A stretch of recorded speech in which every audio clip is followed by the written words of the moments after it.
Today we're building Jinx from Arcane and League of Legends in Dungeons & Dragons.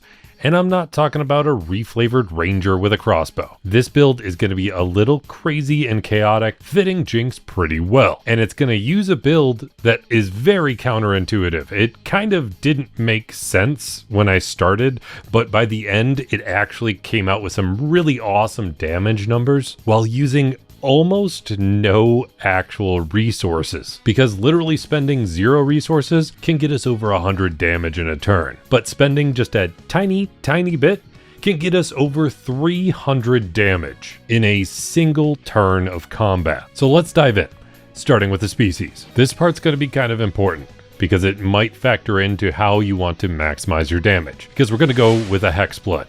Jinx has the blue hair, a little bit of a crazy factor, and Hexblood generally fits with this, even though she's obviously more human. Her being infused with magic and eldritch energy can really work as well. But this gives us one very important feature called Hex Magic. This gives us the Disguise Self and Hex spells prepared. You can cast each one without using a spell slot, so we're going to remember that for later. Then when it comes to a background, we need something just to maximize some damage, because otherwise we would just go with Wayfarer. It kind of fits the whole theme, ill-fated cast-offs and everything, but we want to maximize some damage here. If you're a character from League of Legends, you're going to get chewed out as much as possible if you don't maximize everything. So we're going to go with Spellfire Initiate. This comes from the Forgotten Realms Heroes of Faerun book, and this gives us a very important feat called Spellfire Spark, which gives us 2 features. The first one is Magic Absorption. So if you take damage from a spell or magical effect, you can reduce the damage by 1d4. But what's more important is Spellfire Flame. So this gives us the Sacred Flame cantrip, and you can cast this as a bonus action a number of times equal to your proficiency bonus. So we always have something to do with our bonus action a number of times equal to our proficiency bonus, meaning that we have some sort of damaging ability with our bonus action. Then we're going to jump into the actual class. Now, things are going to get pretty tricky, so if you want to follow along, feel free to check out my Patreon, linked in the description and comments down below, where there's a character sheet to help follow along. You can sign up for free just to check it out, or help support this channel by sticking around longer. But diving into the actual class, I was tempted to go with an Artificer or Artillerist, because then you got your pow and your fish bones, and you could do plenty of blasting. It would be great. But I want to focus on the pure rapid fire attacks that you can pull off, and boosting those up as much as possible. And the best way to do that is by going with a fighter. Now, a fighter has tons of things to mention throughout the build, but I'm only going to highlight the important stuff. So if you want all the details, again, it'll be in the character sheet. But for the important stuff that we really need, first, at first level of fighter, you get a fighting style. We're going to grab archery. Most of your attacks are going to be ranged, and by choosing archery, we get a +2 bonus to the attack rolls with ranged weapons, giving us a bonus to our accuracy. And speaking of those ranged weapons, there's only 2 that we want. One is a hand crossbow. We're going to be using crossbows instead of more firearms because it actually fits this build a little better, and we're actually going to be able to maximize something because of it. By choosing a hand crossbow, we can have that little hand sidearm that Jinx has throughout the games and the series. But obviously, she has a giant minigun blaster thing. So to use that, we're going to use the heavy crossbow. Both of these have weapon masteries that we can utilize as a fighter. The hand crossbow gives us Vex, so if you hit a creature with your hand crossbow, your next attack roll against them is going to be at advantage. But for a heavy crossbow, we get Push, so you can push an enemy 10 feet away from you if it's large or smaller. And this doesn't have a restriction of once per turn, so you can keep pushing them back. But also remember that it's optional, so you don't have to activate that part. That's something you really want to keep in mind for a slight optimization we need to do later. The next feature that's really important is Action Surge. So on your turn, you can take an additional action, except for a magic action. That part's important too. You cannot take a magic action as part of your action surge. You can only do this once per short or long rest, but starting at 17th level, you can do it twice. Then we're going to jump up to 3rd level of fighter, where you get to choose a fighter subclass. And this is gonna feel counterintuitive, because we're gonna choose an Eldritch Knight. An Eldritch Knight gives you some spell casting ability as a fighter, but we're going to be doing very minimal casting here. We just need some other important stuff from this subclass more than anything. So by choosing the subclass, you get War Bond, so you can connect with your weapon a little better, and considering your attachment to your minigun, That kind of makes sense. But you also get some spell casting by choosing this subclass. Now there's going to be some spells that we want to grab purely for flavor here, and I'll point those out along with the most important spells, but I'm going to fill out this spell list a little more on the character sheet. However, Jinx does have a way to blast out a bolt of lightning, which slows enemies down, at least in League of Legends. And the best way to utilize this is with one of two cantrips,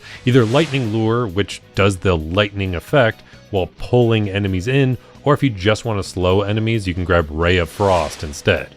But the most important cantrip we need is True Strike. True Strike allows you to use your spellcasting modifier to enhance one weapon attack. The attack uses your spellcasting modifier for the attack and damage rolls instead of strength or dexterity, and if the attack deals damage, it can be radiant or the normal weapon damage. And we're actually not going to use this until the cantrip upgrades, because in D&D, cantrips usually upgrade at level 5, 11, and 17. And with True Strike, you're dealing just the normal damage, you're just changing the damage type and what modifier you use until it upgrades.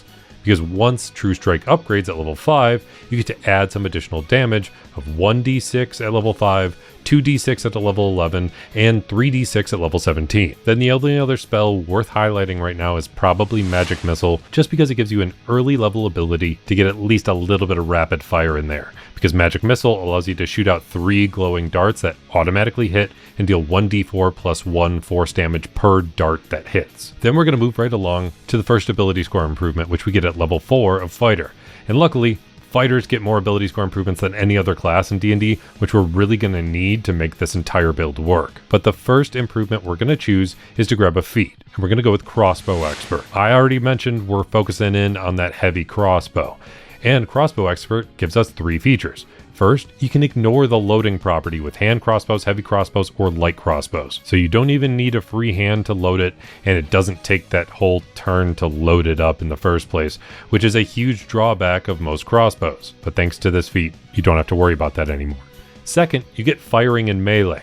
So being within 5 feet of an enemy doesn't impose disadvantage on your attack rolls with crossbows. This is also really going to play in later. Then finally, you get dual wielding. If you're focusing more on the hand crossbow, you can still add your ability modifier to the damage of your offhand attack with a hand crossbow, but that's not the main part of this build. However, this feat also improves our dexterity. So here's our ability scores. We are focused more on dexterity and intelligence, but you might notice we have a strange amount in strength, and I'll explain that in a couple levels. Then this feat improves our dex by 1. Then at 5th level of fighter, we get extra attack, which is obviously important. We can attack twice now instead of just once.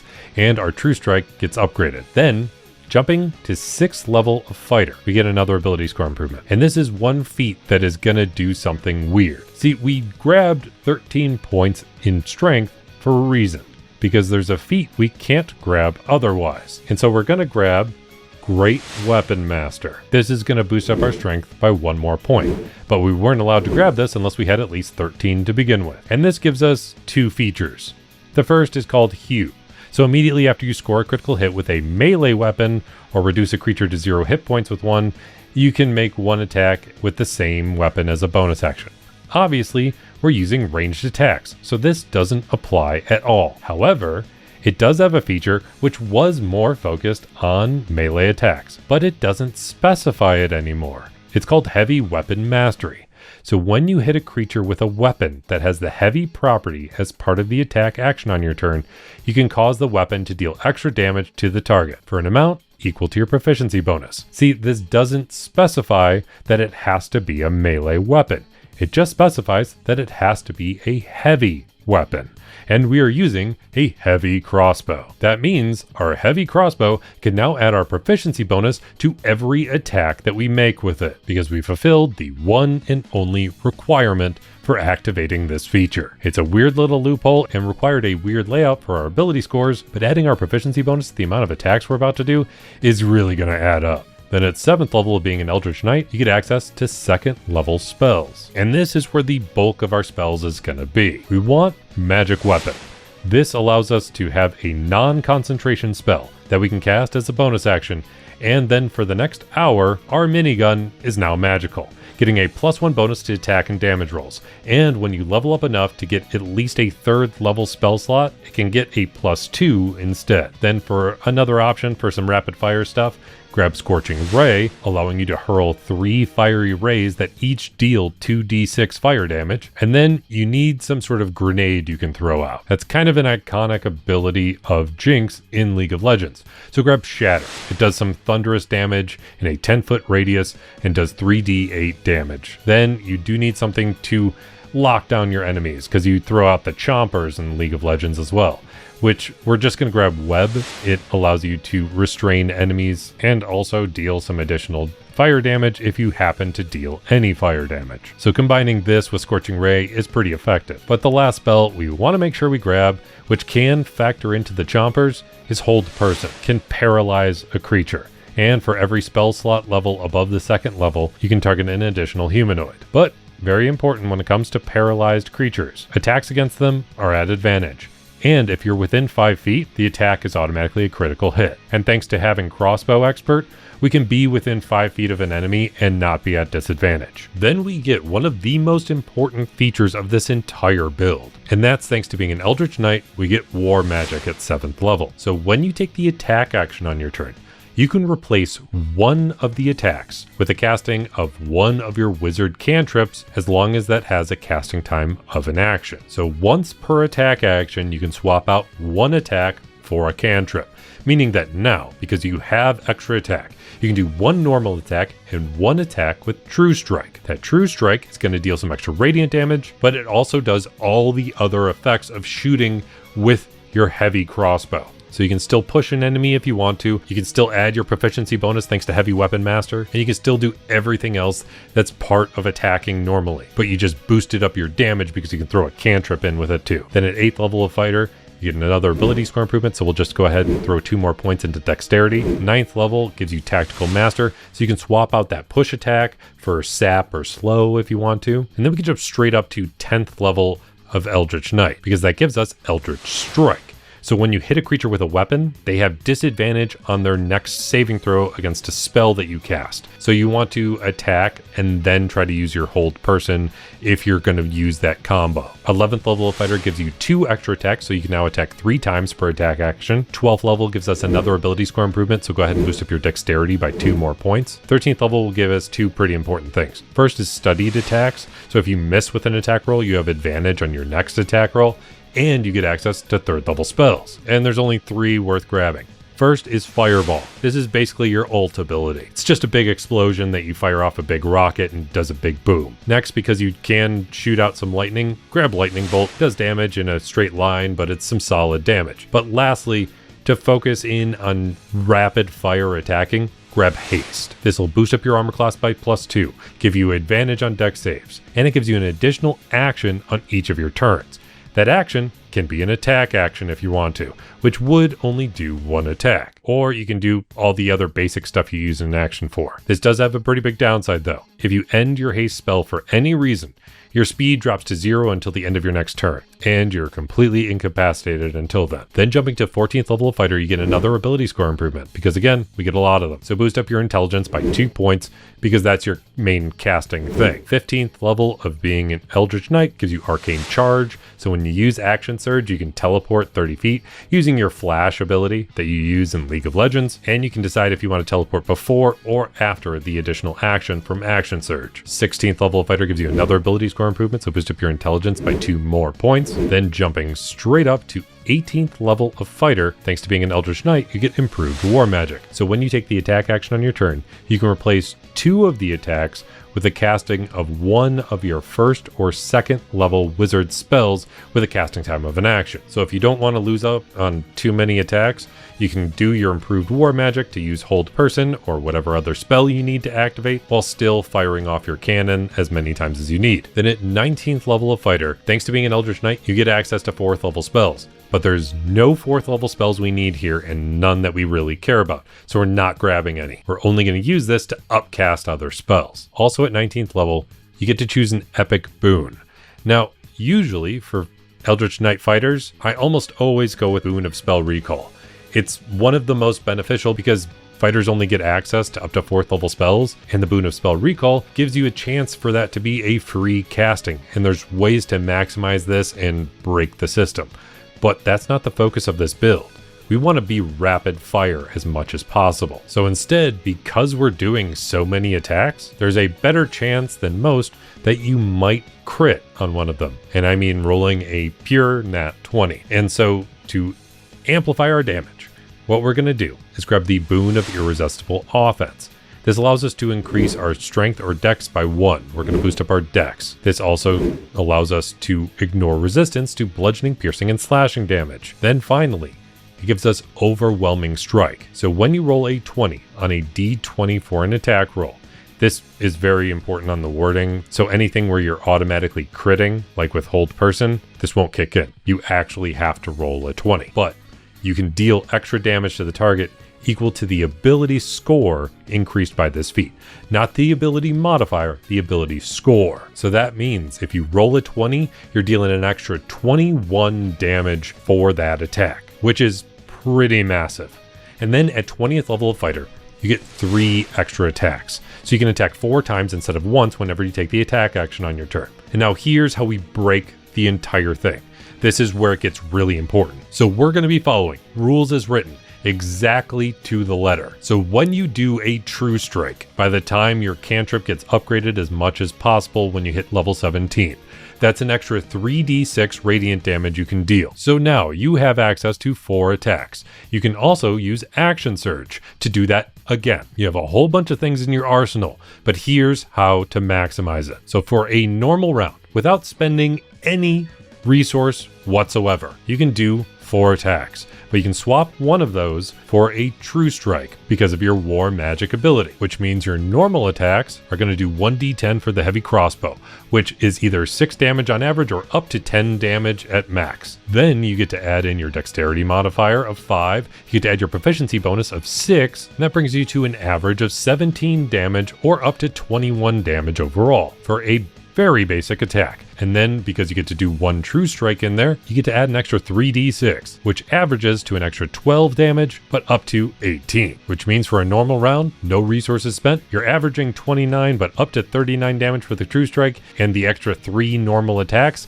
you're averaging 51, but up to 63 damage, for 80 damage on average, or up to 102 if you happen to roll all max dice. But if you use Action Surge to actually use one of your resources, you might note that Action Surge specified you can't take a magic action. However, you're not taking a magic action because War Magic is replacing an attack from your attack action with a cantrip. So you can still activate another cantrip here, doubling your overall damage with just 1 Action Surge, bringing you to an average of 160 damage or up to 204 if you somehow rolled all max dice. But what if you wanted to amp things up? Well, there's 3 big ways to do that and 1 little way. So the first big way to do it is if you're focusing purely on rapid fire.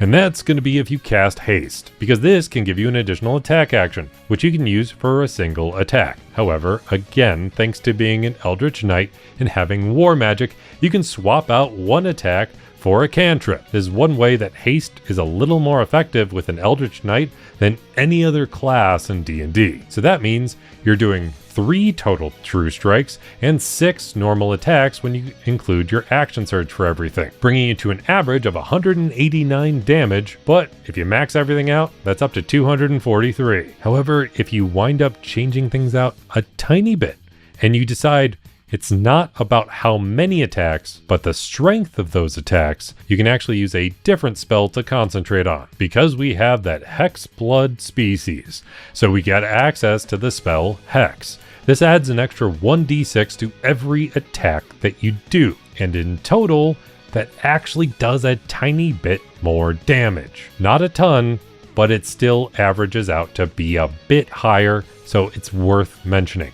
Obviously, there's other benefits to haste, but if you use Hex instead, that's 2 true strikes and 6 normal attacks. You get to add your Hex damage on top of all of that, bringing the Hex damage alone to an average of 32 damage, but up to 48 damage. That means with Hex active instead of haste, you wind up dealing an average of 192 damage, but up to 252. Thanks to having Crossbow Expert and being able to fire in melee without any sort of consequence, the most potent damaging ability, which the only reason you don't want to do this automatically is because there's a chance your enemy can actually save against it, and that's if you spend your concentration on hold person instead, because if somebody's paralyzed thanks to hold person, any attacks against them within 5 feet are automatically going to crit, doubling any dice that you roll. So if you're critting on everything, that's an average of 214 damage, but all the way up to 292. The difference between the average and maximum really gets bigger once you start adding in crits, but we can push it a bit further with 2 more things.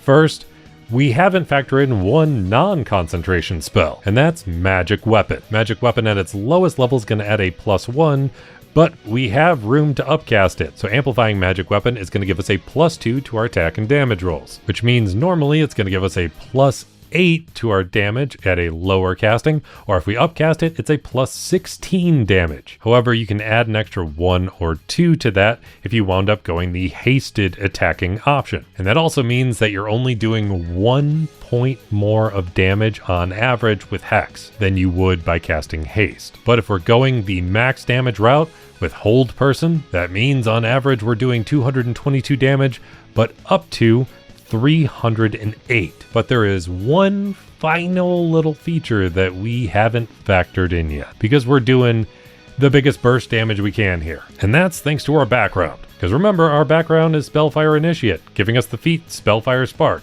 which means we can cast Sacred Flame as a bonus action. So that's an average of an extra 20 damage, but up to another 32 damage from this cantrip alone. Which means when it's all combined, we have an average of 242 damage, but well over 300, bringing us to 340 if we roll all max dice.